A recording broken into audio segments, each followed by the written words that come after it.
Okay students, so let us discuss the next topic.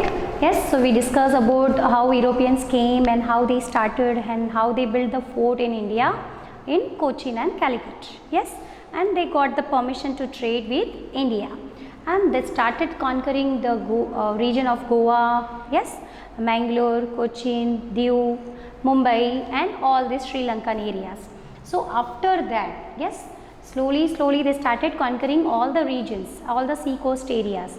So after that what happened, the time came when these Portuguese rule came to an end. So we are going to discuss about the end of the Portuguese rule, how this their ruling power came to an end.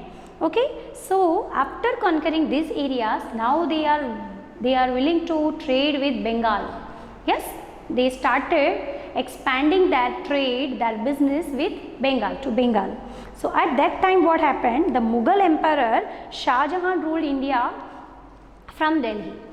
That time who was the Nawab, who was ruling the in India from Delhi? He was Shah Jahan. Yes. So what happened students, the Zubedar of Bengal complained to Shah Jahan about the behavior of these Portuguese. He complained that these Portuguese came here for the trade and then now they are conquering the regions. So the Subedar complained to Shah Jahan about these Portuguese sailors. Now thus the fort of Hooghly was demolished and ships were burned as per the order of the emperor. In this way the Portuguese rule came to an end. So what happened when these Subedar complained to the Nawab, that means Shah Jahan. So now he took a very severe action. What he did, he demolished the fort which is built near Hooghly river. He demolished, that means he destroyed the fort, okay, and he burned the ships of these Portuguese. Yes, now that means Shah Jahan gave order to all the Subedars, his ministers, to demolish the fort which is built near the river banks of Hooghly and to burn the ships which they are using for the trade. So this incident held due to the complaint done by the Subedar to the Nawab, that means Shah Jahan. So now demolished and the ships were burnt in order of the emperor. In this way the Portuguese came to an end with the expansion of the territories of Diu, Daman and Goa. Like this way the rule came to an end, Portuguese rules came to an end. But even though he was ruling in the territories like Diu, Daman and Goa, yes, where he captures like Mangalore, Mumbai, that area, there he doesn't having the power. Why? Because of the emperor, Mughal emperor. But after losing the power rule, even though he is ruling in Diu, Daman and Goa, okay, and other regions his ruling power was totally demolished. Now he don't have the power. Now this was the story of the Portuguese, yes, how they came and how their ruling power came to an end. Now we are going to discuss about the Dutch, yes, how the Dutch came and after 100 years of arrival of Portuguese, like means the Portuguese arrived and after the arrival of Portuguese, after 100 years, the Dutch came at the end of the 16th century. Yes, we discussed that how they came in 17th century. Portuguese जो है वो कब आए? 17th century में. So same way at the end of the 16th century the Dutch of Holland, now the Netherlands, came to India for trading. Yes. So they the Dutch, that means Dutch of Holland, that they are also known as, now it is in Netherlands. Holland, that means Netherlands, okay. So they came to India for trading. Same way the European, the Portuguese, all they came. So Dutch also came for trade in India. Initially they established fort at Pulicat and Madras. So now we can call Madras as Chennai. So now what they did, same way the Portuguese built a fort in Calicut. So this Dutch also established their fort in Pulicat and Madras, that means in Chennai. In areas में उन्होंने अपना fort construct किया. Okay, same जैसे Portuguese ने किया था. They also established a trading center in Agra in the year 1663. 1663 में उन्होंने एक trading center start किया. That means the area for the trading business. Okay, that is in the center at Agra. उन्होंने आगरा में ये start किया था. Meanwhile, the British also arrived in India. The Dutch could not withstand the competition against them. जैसे हमने देखा Portuguese and the Dutch they came to India for trade, उनको देख के ब्रिटिश भी इंडिया में आ गए, but the British was very powerful. Dutch उनके सामने टिक नहीं पाए. Yes, they are not able to stand in the competition of the British. Okay, तो ये स्टोरी थी डच की. This was the story of Dutch, how they came and they got the permission and then they built their own fort in Pulicat and Madras, that means in Chennai. Yes, after that they had start a trading center at Agra in 1663. After watching that, the British also arrived to India, but the Dutch are not able to stand in the competition of these British because the British are very powerful. Now British interest in India. Yes, how they took interest in India, British अंग्रेज़ों ने कैसे interest दिया उनके बारे में. During the rain of queen Elizabeth of England in the year 1600 CE. Yes, so the captain 1600 CE the British established the East India Company. East India Company. This company belonged to merchants who wanted to increase their wealth by undertaking trade with India. Now what they did during the reign of Queen Elizabeth in 1600 CE, they established an East India Company and they established this company for those merchants, those who want to increase their wealth by trading with India. Yes, उनके वहाँ जो भी ऐसे traders थे, merchants थे जो India के साथ व्यापार करके अपनी वेल्थ बढ़ाना चाहते हैं, उन लोगों को उन्होंने इसमें शामिल किया ईस्ट इंडिया कंपनी में. Okay, so the first British ship arrived in India at the port of Surat. The first British ship arrived in India at the port of Surat in 1608 CE. जो British की पहली ship India में आई थी वो थी सूरत के port में आई थी, जिसका नाम था वो कौन से ईयर में आई थी, 1608 CE. Okay, so that was the first ship from British. Okay, so the captain William Hawkins, W. Hawkins means William Hawkins. The captain William Hawkins is a captain of the ship. So who was the captain of the ship when the first ship came from the British? William Hawkins. Okay, was the first British to step foot in India. वो पहले British थे जिन्होंने India में पहला step रखा, पहला कदम रखा था. He was the first British to step in India. He met Jahangir but did not get the permission to trade. He met Jahangir. उन्होंने जहांगीर से मुलाकात की, but he not got the permission to trade. Like the Europeans got the permission to trade from the Zumarrain king of Calicut, but here he had not got the permission to trade with India from Jahangir. Yes, therefore Sir Thomas Roy arrived in India, who acquired the permission to establish a trading center in Surat. So now they had not got the permission. So now what they did, they sent one more person, one more vice person. His name was Sir Thomas Roy. He arrived to India to acquire the permission, to get the permission to establish a trade with India, with the center of in Surat. He want to establish a trading center in Surat and he want the permission. So first William Hawking was not able to get the permission, so the British sent Sir Thomas Roy, and now he came here to acquire the permission to establish a trading center in Surat. Later Delhi went into the hands of Shah Jahan. Yes, what happened? First it was in the hands of Jahangir and later Delhi went in the hands of Shah Jahan. So Shah Jahan gave permission to the British to carry our trade in Bengal. Now Shah Jahan had given the permission to trade with Bengal. He not got the permission to trade with Surat, but he got his trading center to establish in Bengal. With whom he got the permission from Shah Jahan. Okay, first he had not got the permission from Jahangir. So now he took the permission from Shah Jahan. Now this was the story, this was the interest, how the British came and what their ambition, what they want to establish the trade in Surat and then he got the permission to trade with Bengal. Now we will study about the French, how the French came to India and how they established, like the British established the East India Company, but the French now established the French East India Company. What the name of the company? The French East India Company. Okay, so now in the year 1664, so when the East India Company established, in 1600 CE we are talking, but when this French East India Company, 1664 CE. Okay, so they established factories in Surat, Machilipatnam and Pondicherry. That means now it is known as Pondicherry.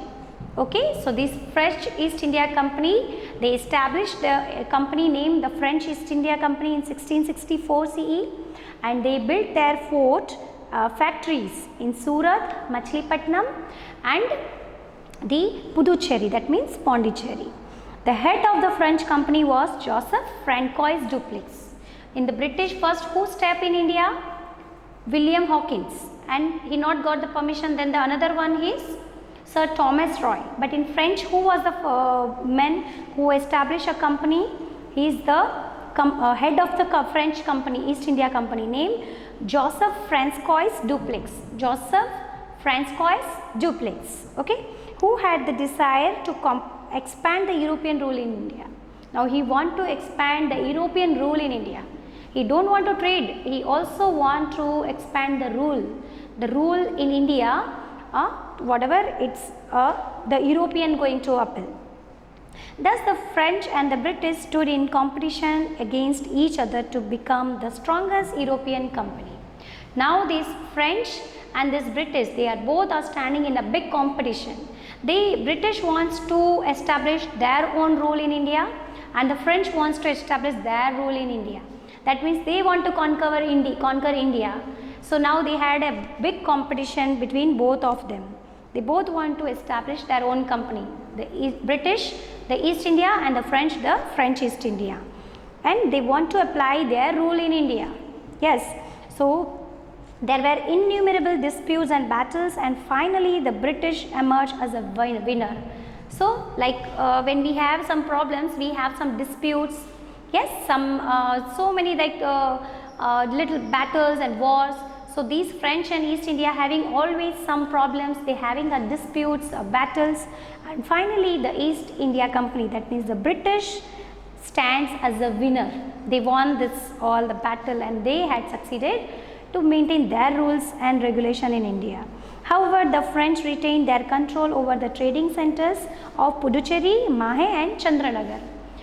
Like we discussed about the Portuguese, they had lost their control in Mangalore and that area, Sri Lanka, but they had their after losing their power, even though they had their power and rule in Diu Daman, yes, in Goa. Same way these French had lost everything, their power, but still they retained their control over this Puducherry, माहे and Chandranagar, मतलब इन areas में अभी भी French का power और ruling था. Okay, so now British trade in Bengal. British का trade Bengal में, जैसे वी स्टडीड के ब्रिटिश को पहले परमिशन नहीं मिली थी, they had not got, but finally Shahjahan से उन्हें बाद में परमिशन मिल गई थी to establish a trading centre in Bengal. तो उसके बारे में हम डिस्कस करेंगे. The British first started their trade on the banks of river Hooghly and established fort in the year 1651 CE. The fort were garrisoned for the protection of the factory and got the permission from the Mughal Emperor Aurangzeb to trade without paying on against an annual payment. तो जैसे हमने study किया था कि the British जो है उन्होंने Hooghly, banks of river Hooghly, वहाँ पे उन्होंने अपना फोर्ट कंस्ट्रक्ट किया. दे स्टार्टेड देयर फैक्ट्री, उन्होंने अपना फोर्ट कंस्ट्रक्ट किया 1651 में. And what they did, they garrison the fort. Garrison means उन्होंने अपने मिलिट्री को वहाँ पे ट्रेन किया और मिलिट्री को वहाँ मिलिट्री कैंपेन वहाँ स्टार्ट किया. गैरिजॉन मीन्स जहाँ पे मिलिट्री ट्रेनिंग देना और मिलिट्री के पूरे सोल्जर्स को रखना. So garrison for the protection of the factory. और उन्होंने ये क्यों किया? To protect the factory. जो फैक्ट्री उन्होंने वहाँ स्टार्ट की है, जो फोर्ट कंस्ट्रक्ट किया, उसके प्रोटेक्शन के लिए. And got the permission Mughal emperor. अब औरंगजेब का रूल था यहाँ पे. So they got the permission from the Aurangzeb, the Mughal emperor, to trade with India without paying tax. बिना टैक्स पे किए इंडिया के साथ व्यापार करने के लिए, ट्रेड करने के लिए उन्हें मंजूरी. That means they got the permission to trade with India without any tax, paying any tax. Okay, so this was a very bad situation, yes, without paying tax. That means these British are using our products, our resources, and they are not paying the taxes. They are just trading without paying taxes. Okay, so this is the rule. Now how they came, students, I will show you a map which is given in your textbook. So you can see here the map which is given, the color is given in yellow and blue. So this yellow color we can see here, the blue is ruling of British and the yellow is of local, that means the Indian Nawab and Indians. So first when the time is in 1797, 1797 the British rule is very less, बहुत कम है British rule. But in 1840 we can see the local power is little by little it's decreasing and the British power is increasing. And in 1857 we can see totally the local power has destroyed. Now they don't have any power in their hands and the British having the power in all the regions. Yes, इस तरीके से British जो है वो India में trade के लिए आए. They came here for trade and then they started conquering the regions for the trade. The expansion of the British rule between 1757 CE to 1857. So we discussed that how 1757 से 1857 में जो change आया है, the change occurred, how the British slowly they moved to their ruling, they started ruling in India. Yes, the British rule. So now by the time the East India Company was in a race to earn more and more money. Yes, now this East India Company जो यहाँ settle हो गई है वो चाहते थे कि हम और ज़्यादा प्रॉफिट कमाएं. They want to earn more and more money. Okay, as per the order passed in Bengal, only the company availed the benefit of free tax trading. However, many officers who were engaged with the private trade did not pay the taxes as well. जैसा कि एक agreement हुआ था कि this British east India company can trade with India without paying tax, लेकिन ये deal सिर्फ किसके लिए थी? The British east India company वालों के लिए. बट व्हाट हैपन, जो दूसरे भी ट्रेडर्स आए थे जो ईस्ट इंडिया कंपनी से इन्वॉल्व नहीं थे, they also started trading without paying tax. वो भी इंडिया को टैक्स पे नहीं करते थे. ओके, जो प्राइवेट ट्रेडर्स थे. So they did not pay the taxes as well. As a result, the income generated from the taxes collection in Bengal reduced, and the term was opposed by the Nawab of Bengal. इससे क्या हुआ? The taxes, the money which we are getting from the taxes was reduced, was decreased. So we have to face a lot of problems. So that was opposed by the Nawab of Bengal. जो बंगाल के नवाब थे उन्होंने oppose किया. Y? Because उन्होंने trade के लिए सिर्फ British को ही विदाउट टैक्सेस की करने की परमिशन दी. But the other private traders also not paying the taxes. So the Nawab of Bengal, who was the Nawab at that time? Murshid Quli Khan. मुर्शिद कुली खान अपोज्ड कि ऐसा नहीं चलेगा, दे हैव टू पे the taxes. Okay, so this disputes kept on recurring even during the time of Ali Vardi Khan. जो ये नवाब मुर्शिद कुली खान जो थे उनके ये डिस्प्यूट्स, ये प्रॉब्लम्स क्रिएट होने लगी. सो आफ्टर व्हेन दूसरे नवाब जब आए अली वर्दी खान, तब तक ये डिस्प्यूट्स चलते आ रहे. That means these disputes are going on and on. Of what disputes? Related the payment of taxes. Taxes payment का जो ये प्रॉब्लम था, इशू था, वो बहुत लंबे समय से चलता आ रहा था. Ali Vardi Khan, who was the son of Sirajuddaulah. Yes, so this Murshid Ali Khan and Ali Wardi Khan both opposed.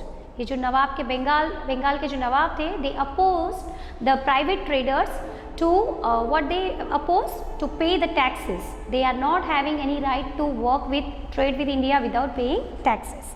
So they are the son of Sirajuddaulah who took the charge. He got involved into the major battle with the British. Then they had some disputes and they had a fight with the British. Okay, so they had a war and battle with British. 2 paragraph बाकी.